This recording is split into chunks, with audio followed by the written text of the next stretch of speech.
Hi viewers, welcome to interesting review channel.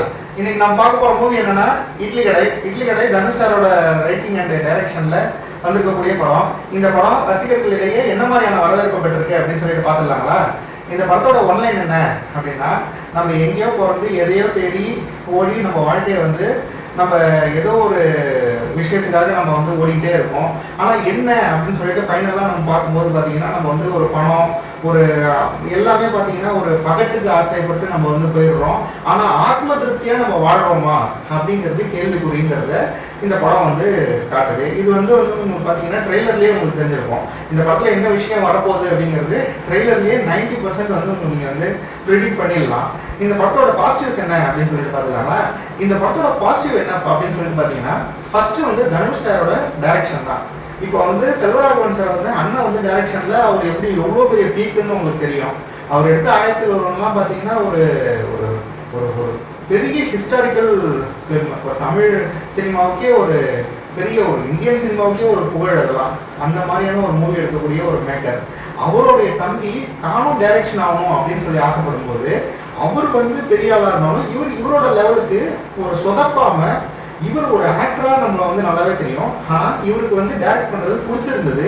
So அதை ஒரு பயங்கரமா கிரிட்டிக்கலா அப்படி ஒரு கடை எடுக்கணும்னு சொல்லி அவர் தேவையில்லாம அவருக்கு வராததை ட்ரை பண்ணாம கரெக்டா அவர் ஒரு அவருக்கான ஒரு விஷயத்தை சூஸ் பண்ணி அதுல அவர் தன்னை இம்ப்ரூவ் பண்ணிட்டு இன்னைக்கு ஒரு நல்ல ஒரு அவுட்புட்டோட ஒரு மூவி கொடுத்துருக்காரு அப்படிங்கிறது கண்டிப்பா நம்ம அப்ரிஷியேட் பண்ண வேண்டிய ஒரு விஷயம். கண்டிப்பா இந்த படத்தோடைய டைரக்டரான தனுஷுக்கு ஒரு பெரிய பாராட்டுகள் நம்ம கொடுக்கணும். நெக்ஸ்ட் பார்த்தீங்கன்னா, இந்த படத்தில் நடித்த எல்லா நடிகர்களுமே ஓரளவுக்கு அவங்களுடைய ஸ்கோரை நல்லபடியாகவே பண்ணியிருக்காங்க. மியூசிக் வைஸும் எல்லாமே ஓகேவா இருக்கு. இதுதான் பார்த்தீங்கன்னா இந்த படத்துடைய பாசிட்டிவ். இந்த படத்தில் நெகட்டிவ் என்ன அப்படின்னு சொல்லிட்டு பார்த்தோம்னா, ஒரு மேக்கிங்காக ஓகேவா இருந்தாலும் இது எல்லாமே பார்த்தீங்கன்னா ஒரு ஆர்டிஃபிஷியலான விஷயத்த ஒரு நேச்சராக காட்டுற மாதிரி தான் இருந்துச்சு அப்படின்ற மாதிரி தான். ஏன்னா இப்போ இன்னைய உலகத்துக்கு இந்த கதையில் வரக்கூடிய விஷயங்கள்லாம் கோடி பேர் போகிறான். கோடி பேர் பார்த்தீங்கன்னா ஒரு கிராமத்தில் இருக்கான். அங்கேருந்து அவன் டெவலப் ஆகி அவன் சிட்டிக்கு போயிடுறான்றது கோடி பேர் போயிட்டு இருக்கான். திரும்ப அவன் திரும்பி பார்க்க மாட்டான். ஆனால் அப்படி போனவங்க எல்லாருமே நான் ஒரு தொழில் பண்ணாங்க. அவர் அப்பா ஒரு தொழில் பண்ணியிருக்காரு, ஒரு பாரம்பரிய தொழில். அதை விட்டுட்டு அவன் மேம்பட்டு ஒரு பிஸ்னஸ் மேனாவோ ஒரு இன்ஜினியராவோ டாக்டராவோ போயிட்டான் அப்படின்னா, அவன் அங்கேருந்து திரும்பி பார்த்து தன்னோட வாழ்க்கையை திரும்பி பார்க்கறதுக்கான ஒரு மூவியாக இந்த மூவி கண்டிப்பாக இருக்குங்க.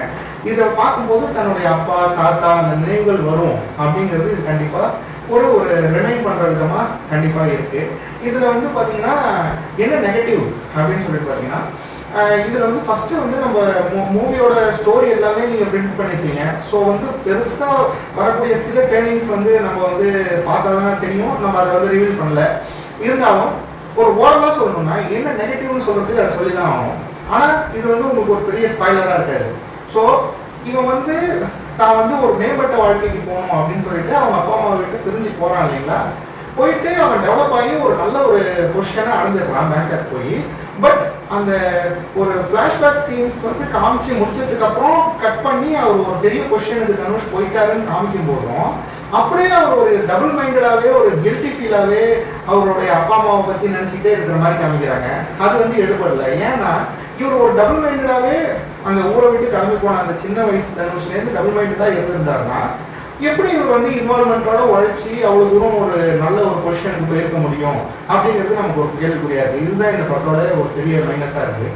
மற்றபடி பார்த்தீங்கன்னா ஒரு ஓவராலாக ஒரு ஓகே ரகமான ஒரு நல்ல படம். கண்டிப்பாக இந்த படத்துக்கு பார்த்தீங்கன்னா நம்ம மார்க்ஸ் அது இதுன்னு கொடுக்கறத விட ஒரு ஸ்ட்ராங்கான ஒரு எமோஷனல் ஸ்டோரியாக ஒன்று கல்ச்சராக பண்ணியிருக்கிறதுனால நமக்கு இது கண்டிப்பாக ஒரு நல்ல படம் அப்படின்னு கண்டிப்பாக சொல்லிடலாம். இந்த படத்தில் இதை தவிர்த்து பார்த்தீங்கன்னா எல்லாமே தனுஷ் எப்படி செலக்ட் பண்ணியிருக்காருன்னா, சத்யராஜ், பார்த்திபன் இந்த மாதிரி நமக்கு ஒரு முன்னாடி ஹீரோஸ் பார்த்தவங்கலாம் ஒரு கேரக்டராக பார்த்துக்கிறதுனால அவங்களே நம்ம ஒரு விரும்பக்கூடிய ஒரு வகையில் இருக்காங்க. வில்லனான அருண் விஜயும் பார்த்தீங்கன்னா நம்ம ஒரு விரும்பக்கூடிய வகையில் இருக்கிறதுனால அவங்க எல்லாரையும் பார்க்குறதே நமக்கு ஒரு ஹாப்பி ஃபீல் வருது. ஸோ இதில் பார்த்தீங்கன்னா ஒரு எமோஷ்னலாக கனெக்ட் ஆகிற விஷயம், ஒரு பார்த்திபன் சார் ஒரு டைலாக் சொல்லுவார். அது நமக்கு அவரோட சீன்ஸ் ஒரு கட்டத்தில் நமக்கு ஒரு ட்ராப் ஒரு கண்ணீர் வர வைக்கவே செய்யும். அதே மாதிரி இதில் பார்த்தீங்கன்னா ராஜ்கிரண் சார் தான் கண்டிப்பாக அவர் தனியாக அப்ரிஷியேட் பண்ணுவாங்க. இந்த கேரக்டருக்கு அவர் தான் சூப்பரான கேரக்டர். அதில் உங்களுக்கு தெரியும், அவர் தான் இட்லி கடை நடத்த போகிறாரு. ஸோ அவர் அந்த இட்லியை ஊற்றிட்டு அப்படி அந்த இட்லி தட்டை அப்படி வெந்து முடிச்ச உடனே அந்த பானையில் அந்த மூடியை எடுத்துட்டு அந்த இட்லி தட்டை இப்படி எடுப்பார் பாருங்க. அப்போ வந்து அப்படியே அவர் இட்லி கடைக்காரர் மாதிரியே இருப்பாருங்க. அவ்வளோ ஒரு அருமையான ஒரு கேரக்டர் செலெக்ஷன்ன்றது வந்து கண்டிப்பாக தனுஷ்க்கு நம்ம வந்து பாராட்டியே ஆகணும். அப்படி எடுத்து அப்படி வைக்கும்போது அவருடைய அந்த பாடி லாங்குவேஜ் வந்து அவ்வளோ பெர்ஃபெக்டாக இருக்கும். அதேமாதிரி கொண்டு போய் பரிமாறிட்டு அப்படி ஒரு ஆத்மார்த்தமான ஒரு சிரிப்பு சிரிப்பார். அப்படி பரிமாறுவார் ஒருத்தருக்கு, அவரோட ஃப்ரெண்டுக்கு. அவர் வந்து சிவனேசா அருமையாக இருக்கா இட்லி அப்படின்னு சொல்லும்போது இவர் அப்படி அந்த தட்டை வச்சுட்டு அப்படின்னு சொல்லிட்டு ஒரு சிரிப்பு ஒன்று சிரிப்பாருங்க. அந்த சிரிப்பு வந்து அவ்வளோ அருமையாக வந்து ஒரு ஒரு ஒரு கள்ளங்கப்படம் இல்லாத ஒரு தொழில் பண்ணக்கூடிய ஒரு மனிதன் அப்படிங்கிறத அவர் வந்து நமக்கு வந்து வியூ ஆகுவார். ஸோ ஒரு ஓவராலாக ஒரு ஆத்ம திருப்தியான ஒரு படங்க இது. கண்டிப்பாக இந்த படத்துக்கு வந்து மார்க்குகள்னு கொடுத்து இது பண்ணுறதை விட இந்த படத்துக்கு கண்டிப்பாக ஒரு இந்த மாதிரி ஒரு எமோஷ்னலாக வந்து கனெக்ட் ஆகிறவங்களுக்கு ஒரு சூப்பராக ஒரு 10க்கு 8 மார்க்ஸே வரும். இதை பற்றி சுத்தமாக கனெக்ட் ஆகாத ஒரு ஆளுங்க, சுத்தமாக நான் வந்து பிறந்ததுலேருந்து எனக்கு இதை பற்றி ஒரு பெரிய ஐடியா இல்லைன்றவங்களுக்கு கூட ஒரு 10க்கு ஒரு 6 வர்ற அளவுக்காவது ஒரு கனெக்ட் ஆகும் அப்படின்னு சொல்லிட்டு நம்ம சொல்லிடலாங்க. ஸோ இது வந்து கண்டிப்பாக ஒரு ஆத்மார்த்தமான படம். இந்த மாதிரி படங்கள்லாம் வந்து கண்டிப்பாக வரணும். இதை நம்ம அப்ரிஷியேட் பண்ணி ஏற்றுக்கணும். ஸோ தனுஷ்க்கு ஒரு ஹேட்ஸ் ஆஃப். கண்டிப்பாக இந்த மாதிரி படங்கள் கண்டிப்பாக இந்த கதைகளை தேர்ந்தெடுத்து எடுங்க. கொஞ்சம் லாஜிக் மிஸ்டேக்ஸ் எல்லாம் கொஞ்சம் கரெக்ட் பண்ணிக்கோங்க. கண்டிப்பாக இந்த அளவுக்கு நீங்கள் முன்னேறி இருக்கிறது உண்மையாலுமே ரொம்ப சந்தோஷமாக இருக்குது சார். ரொம்ப ஹாப்பியாக இருக்குது. கண்டிப்பாக நெக்ஸ்ட் ஒரு நல்ல படத்தோட ரிவ்யூவில் பார்ப்போம் மக்களே. பாய்.